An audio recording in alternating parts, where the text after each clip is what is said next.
అందరికీ నమస్కారం. ఓల్గస్ వరల్డ్ కి స్వాగతం. ఈ వీడియో 2 కథలు చెప్పాలనుకుంటున్నా.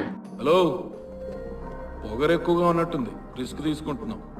ఉన్నది కూడా పోద్దేమో, జాగ్రత్త.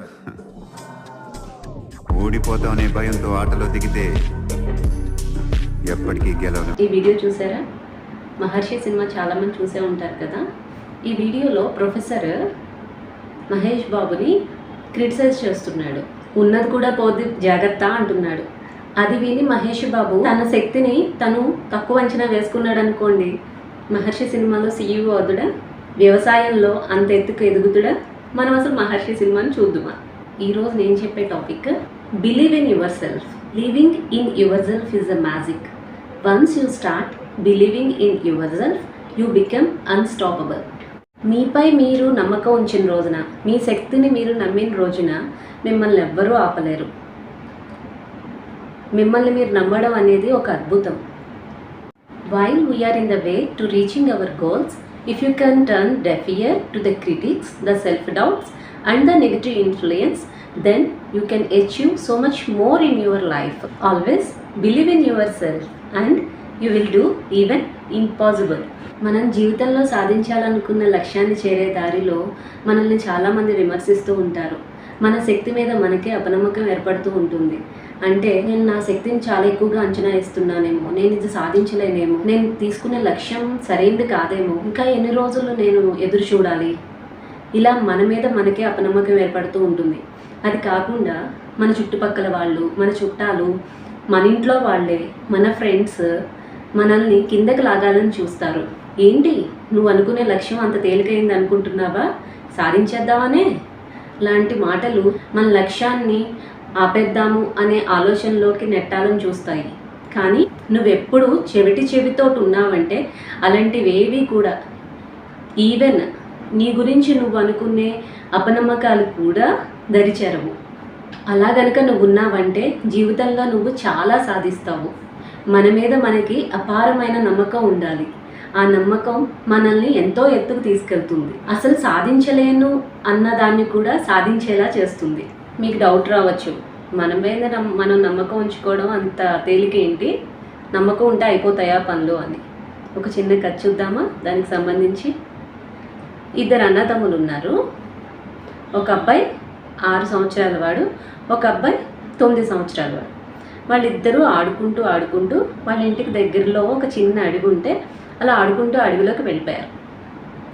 అలా ఆడుతూ అక్కడ ఉన్న ఒక బావిలో ఆ పెద్దవాడు 9 ఏళ్ల వాడు బావిలో పడిపోయాడు అనుకోకుండా. చిన్నవాడికి ఏం చేయాలో అర్థం కాల, చాలా కంగారు పడిపోయాడు. ఆ బావిలో పడిపోయిన 9 సంవత్సరాల వాడు ఆ బావిలోంచి వస్తున్న ఒక చెట్టు ఆసరాతోటి వేలాడుతూ ఉన్నాడు. ఆ చెట్టు విరిగిపోయేలా ఉంది. వాడి తమ్ముడితోటి ఈ చెట్టు కొమ్మ విరిగిపోయే లోపల నన్ను ఎలాగైనా నువ్వు పైకి లాగు అని అడుగుతూ ఉన్నాడు. నేను అమ్మా నాన్న పిలుచుకొస్తాను అన్నాడు చిన్నవాడు. నువ్వు అమ్మా నాన్న పిలుచుకొచ్చే లోపల నేను మునిగిపోతావాడు అని వాళ్ళ అన్నయ్య వాడిని అడిగాడు. వాడికి ఏం చేయాలో అర్థం కాక అక్కడున్న బావిలో నీళ్లు తోడుకునే చాదుని బావిలో వేసి చాలా కష్టానికి ఓర్చి ఎంతో తన శక్తిని అంతా పెట్టి వాళ్ళ అన్నయ్యని బావిలోంచి పైకి లాగాడు. వాళ్ళిద్దరూ కలిసి వాళ్ళ ఊర్లోకి వెళ్ళి వాళ్ళ అమ్మ నాన్నతోటి, అమ్మా నేను బావిలో పడిపోతే తమ్ముడు నన్ను పైకి లాగాడు అని చెప్పాడు. వాళ్ళ అమ్మ నాన్న, నువ్వు బావిలో పడిపోతే అసలు మీ తమ్ముడు నేను ఎలా లాగలరా, ఏ పిచ్చి అబద్ధాలు చెప్తున్నావు, ఎక్కడి నుంచి నేర్చుకున్నారని చెప్పి తిట్టడం మొదలెట్టారు. లేదమ్మా నిజంగానే నన్ను తమ్ముడు పైకి లాగి నన్ను రక్షించాడు అని చెప్పాడు వీడు. ఇలా అందరితోటి ఇదే చెప్పడం మొదలెట్టాడు. ఊర్లో ఉన్న వాళ్ళందరూ నవ్వడం మొదలెట్టారు. లేదు నేను నిజమే చెప్తున్నానంటూ మొదలెట్టారు వీళ్ళు. కావాలంటే ఈ ఊర్లో పంతులు గారు ఉన్నారు కదా, ఆయన్ని అడగండి, నేను అబద్ధం చెప్తున్నాను నిజం చెప్తున్నాను ఆయన చెప్తారు అన్నాడు. అందరికీ ఆ పంతులు గారు చెప్పే మాటలంటే చాలా గురి. ఆ పంతులు గారి దగ్గరికి వెళ్ళి, ఈ చిన్నపిల్లలు 4 రోజుల నుంచి ఇదే మాట చెప్తున్నారండి. ఈ పెద్దవాడేమో బావిలో పడిపోయాడంట, ఈ చిన్నవాడేమో ఆ బావిలోంచి వాడిని తీశాడట. అసలు ఎక్కడ నమ్మదగినగా ఉందా అని ఊరి జనం అంతా ఆ పంతులు గారిని అడిగారు. దానికి ఆ పంతులు గారు నవ్వి, ఇది జరిగి ఉండొచ్చు, ఎందుకంటే ఆ సంఘటన జరిగిన సమయంలో ఆ చిన్న కుర్రవాడిని ఆపడానికి, నిరుత్సాహపరచడానికి మనలాంటి వాళ్ళు ఎవ్వరూ వాడి దగ్గర లేరు కదా. వాడి ఎదురుగుండా వాడి అన్నయ్య మునిగిపోవడం ఒక్కటే వాడికి కనపడింది. వాడికి వాళ్ళ అన్నయ్యని తను లాగగలుగునా లాగలేనా అన్న సందేహమే రాలా. తన శక్తిని అంతా పెట్టి ఎలాగైనా వాళ్ళ అన్నయ్యని పైకి తీసి రక్షించుకోవాలనుకున్నాడు. వాడి శక్తిని అంతా ఉపయోగించి వాడి మీద వాడు నమ్మకం ఉంచుకుని వాళ్ళ అన్నయ్యని ఎంతో కష్టాన్ని కోర్చి లాగి కాపాడుకున్నాడు అని చెప్పారు ఆ పంతులు గారు. కథ అయిపోయింది, కానీ కథలో సారాంశం ఏంటో చూద్దామా? If you see human lives, people words can have a big effect on you. Perhaps there are finite possibilities hidden within every human being. But humans have weakened their ability by listening the people's negative words. అంటే ప్రతి ఒక్కరి జీవితంలో వారి చుట్టుపక్కల వాళ్ళతో మాట్లాడే మాటలు వాళ్ళ మీద చాలా ప్రభావం చూపిస్తూ ఉంటాయి. బహుశా ప్రతి మనిషిలోని కూడా చాలా శక్తి దాగుండి ఉంటుంది. కానీ ఆ శక్తిని నమ్మకుండా మన చుట్టుపక్కల వాళ్ళు మాట్లాడే మాటల్ని మనం విన్నామంటే ఆ నెగిటివ్ ఇన్ఫ్లుయెన్స్ మన మీద పడి మనలో ఉన్న శక్తి క్షీణిస్తుంది.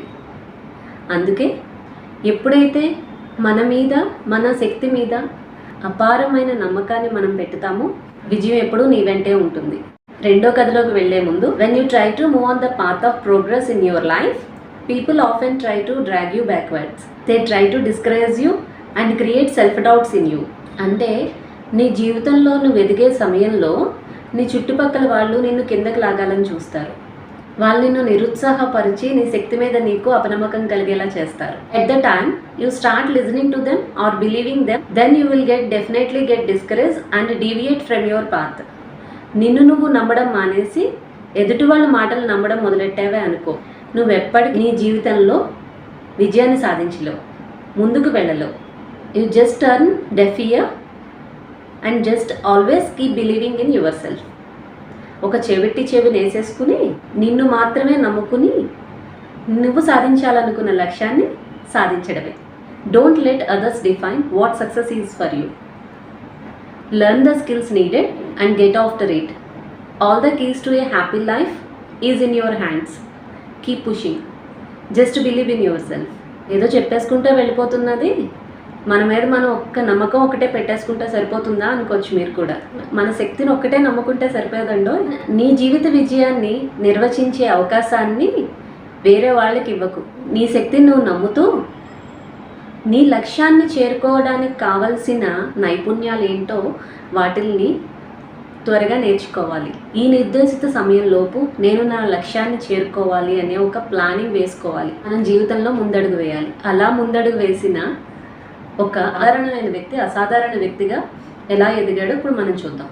జపాన్లోని చిన్న పల్లెటూరిలో అతి పేదరికంలో పుట్టిన వ్యక్తి కథే ఈరోజు మనం చెప్పుకుంటున్నాం. తన కుటుంబ సభ్యులతోటి ఒకే ఒక్క గదిలో నివసించే ఆ వ్యక్తి తను చదువుకోవడానికి డబ్బులు కూడా లేక తన కుటుంబానికి ఆసరాగా నిలవడం కోసం ఒక చిన్న షాప్లో పనికి కుదిరి తన కుటుంబాన్ని పోషిస్తూ ఉండేవాడు. కొన్ని సంవత్సరాల తర్వాత ఒక ఎలక్ట్రిసిటీ కంపెనీలో అతను ఉద్యోగాన్ని దొరికింది. ఆ బల్బ్స్ సాకెట్స్ మీద ఆసక్తితో ఉద్యోగం అయిపోయిన తర్వాత ఇంటికి వచ్చి ఆ బల్బ్స్ సాకెట్స్ మీద ప్రయోగాలు చేస్తూ తను పనిచేసే ఎలక్ట్రిసిటీ కంపెనీలో కన్నా మెరుగైన బల్బ్స్ని సాకెట్ని తయారు చేయగలిగాడు అతను. అది తయారు చేయగానే చాలా ఆనందంతో తన ఎలక్ట్రిసిటీ కంపెనీ బాస్ దగ్గరికి తీసుకువెళ్ళి చూపించాడు. కానీ ఆ బాస్ ఇది ఏం పని చేయదు, ఇది మార్కెట్లోకి వెళ్ళదు అని చెప్పేసి అతన్ని డిస్కరేజ్ చేశాడు. తన ఫ్రెండ్స్కి తన రిలేటివ్స్కి బల్బ్స్ సాకెట్స్ తయారు చేసే ఒక ఫ్యాక్టరీ పెట్టాలనుకుంటున్నాను అని చెప్పాడు. తన చుట్టాలు ఫ్రెండ్స్ అతన్ని డిస్కరేజ్ చేశారు. నీకు సరైన ఎక్స్పీరియన్స్ లేదు, నీ దగ్గర డబ్బు లేదు, నీకు అసలు చదువే లేదు, నువ్వు ఎలా ఫ్యాక్టరీ పెట్టాలనుకుంటున్నావు అని తక్కువ చేసి మాట్లాడారు.